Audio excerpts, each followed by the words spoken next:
ကဲအားလုံးပဲမင်္ဂလာပါရှင်ဒီနေ့မစင်ရတော့မုံလာထုတ်ကလေးကြော်မှာပဲဖြစ်ပါတယ်ရှင်ဒါတော့မုံလာထုတ်ကလေးကိုတေချာလေးတန့်စင်စီကြောပြီးသားလေးဖြစ်ပါတယ်ကဲဒေအိုးရလောက်ပူနေပါပြီစီလေးထည့်ပါတော့မယ်ရှင်ကဲဒီနေ့ကတော့လေမစင်လက်စစ်ကလေးနည်းနည်းနာနေလို့လေချိုင်းတော့မချတော့ဘူးပေါ့ပပအရွက်ကလေးပဲကြော်လိုက်တာပေါ့နော်ဒါလေးကတော့စက်တုံပြူလေးကိုစီတက်နေရပဲဖြစ်ပါတယ်ရှင်စက်တုံပြူလေးစီတက်ထားတာလေးကနည်းနည်းလေးမှုေးလာပြီဆိုရင်တော့မုံလာထုတ်အယိုးကလေးတွေကိုအရင်ထည့်ပါမယ်ရှင်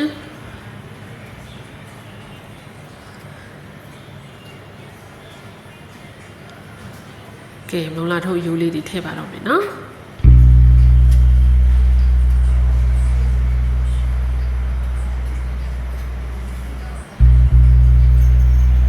ကဲမုံလာထုတ်အယိုးလေးတွေထည့်ပါပြီရှင်သူကတော့အယိုးလေးရကြတော့လေနည်းနည်းပေါ့နော်မာတာဖြစ်တဲ့အတွက်အရင်ဦးဆုံးအရင်ကြော်တာပေါ့နော်ကဲခုနစီတက်ထားတဲ့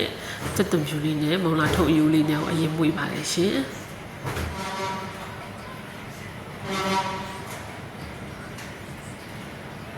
ကဲဒါလေးဆိုရင်နည်းနည်းနူးတဲ့အနေထားလေးရောက်ပြီဆိုရင်တော့အရွက်ကလေးထည့်ပါတော့မယ်ရှင်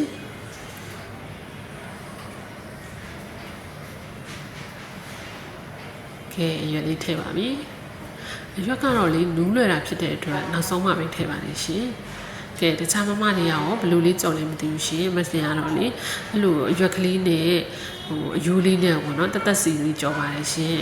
အယိုးလေးတွေကကြတော့လေနည်းနည်းလေး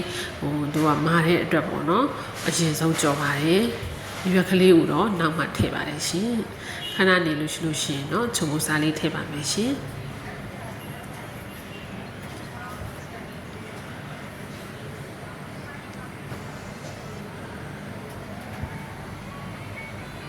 ကဲချုံမုံလေးရဲ့စားလေးရဲ့ထည့်ပါပြီနော်ကဲချုံမုံစားလေးထည့်ပြီးပြီဆိုလို့ရှိရင်တော့လေမစင်ခဏလေးပေါ့နော်နည်းနည်းလေးမှုပြီးတော့ပေါ့ခဏလေးထားလိုက်ပါအောင်မယ်အရွက်ကလေးလေးနည်းနည်းနန်းသွားအောင်ပေါ့နော်ကဲအရွက်ကလေးလည်းနွမ်းနေပြီဆိုလို့ရှိရင်တော့ဒီနေ့ရဲ့အရွက်ကြော်စီစဉ်လေးရတော့ပြီးပါပြီရှင်ကဲပကံနဲ့ထည့်ပြီးတော့ပကံနဲ့ထည့်ပါတော့မယ်ရှင်